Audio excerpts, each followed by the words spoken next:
बिस्मिल्लाहिर्रहमानिर्रहीम। अस्सलाम वालेकुम। आप देख रहे हैं उर्दू विद उज़्मा। आज की इस वीडियो में हम मज़मून लिखेंगे जिसका उन्वान है कुतुब बीनी के फ़वाइद। तो आइए वीडियो का आगाज़ करते हैं। जैसा कि आप जानते हैं, मज़मून के 3 हिस्से होते हैं। पहला हिस्सा आगाज़, दूसरा नफ्स मज़मून और तीसरा इख्तितामिया कहलाता है। तो सबसे पहले मज़मून का आगाज़ लिखेंगे। शायर ने क्या खूब कहा है, हमनशीनी अगर किताब से हो, इससे बेहतर कोई रफ़ीक नहीं। कुतुब किताब की जमा है। कुतुब बीनी से मुराद है किताबें पढ़ना और उनसे उनसे फ़ायदा हासिल करना। किसी ने क्या खूब कहा है, किताब इंसान की बेहतरीन दोस्त है। नफ्स मज़मून की तरफ आएंगे। नफ्स मज़मून में हमारा पहला पॉइंट है कुतुब बीनी के फ़वाइद। कुतुब बीनी के बेशुमार फ़वाइद हैं। किताब पढ़ना एक बेहतरीन मशगला है। किताबें इल्म व हिकमत का ख़जाना है। तालिब इल्मों के लिए किताबें पढ़ना बहुत मुफीद है। किताबें पढ़ने से उनके इल्म में इजाफा होता है। समझता है इसे सारा ज़माना, समझता है इसे सारा ज़माना, किताबें इल्म व हिकमत का ख़जाना। किताब हमारे सोचने समझने की सलाहियत में इजाफा करती है। ज़ख़ीरा अल्फाज और मालूमात में इजाफे के लिए कुतुब बीनी बहुत मुफीद है। किताब पढ़ने से दिमागी वर्जिश होती है और इंसान का जहन तेज होता है। किताबें अच्छे अखलाक और आदात सिखाती हैं। किताब पढ़ने से इंसान अच्छे और बुरे में फ़र्क कर सकता है।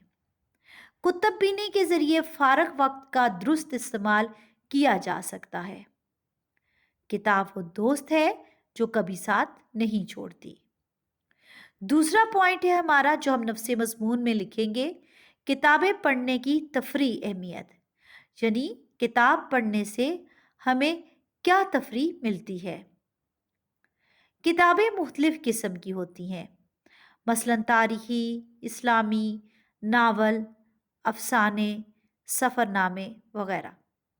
किताबें पढ़ने से जहाँ हमें मालूमात हासिल होती हैं, वहाँ बाज़ किताबें हमारे लिए तफरीह का बायस भी बनती हैं। किताब घर बैठे हमें मुल्कों मुल्कों की सैर कराती है। हम घर बैठे दुनिया भर की सैर कर सकते हैं। सफ़रनामा पढ़कर ऐसे लगता है कि हम भी मुसन्निफ़ के साथ साथ सफ़र कर रहे हैं। मुख्तलिफ़ इलाक़ों की तहज़ीब व सकाफ़त और रस्म व रवाज का पता चलता है। तारीख़ी किताबें हमें पुराने दौर में ले जाती हैं। हम अपने तसव्वुरात में इन किरदारों को चलता फिरता देखते हैं और लुत्फ़ हासिल करते हैं। किताबों में दिलचस्पी न लेने की वजूहात हमारा तीसरा पॉइंट है।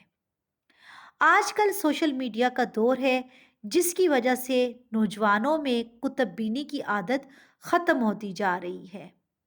वो किताबें पढ़ने के बजाय मोबाइल पर गेम्स खेलना ज़्यादा पसंद करते हैं। महंगाई के इस दौर में लोगों की कुव्वत खरीद भी कम हो गई है, इसलिए लोगों ने किताबें खरीदना छोड़ दिया है। अब हम मज़मून का इख्तितामिया लिखेंगे। अगर हम कुतुब बीनी की आदत डालें तो किताबें हमारी बेहतरीन दोस्त साबित होती हैं और हमें सीधा रास्ता दिखाती हैं। हुकूमत को चाहिए कि जगह जगह लाइब्रेरियां बनाए ताकि किताबें आसानी से मिल सकें और नौजवानों में कुतुब बीनी की आदत बढ़े। किताबों से सदा रिश्ता बढ़ाओ, किताबों से सदा रिश्ता बढ़ाओ, इसी में ज़िंदगी अपनी लगाओ। मुझे उम्मीद है कि इस वीडियो की मदद से आप कुतुब बीनी के फ़वाइद पर मज़मून आसानी से लिख सकेंगे। अल्लाह हाफ़िज़। मेरे चैनल को सब्सक्राइब करें। उर्दू विद उज़्मा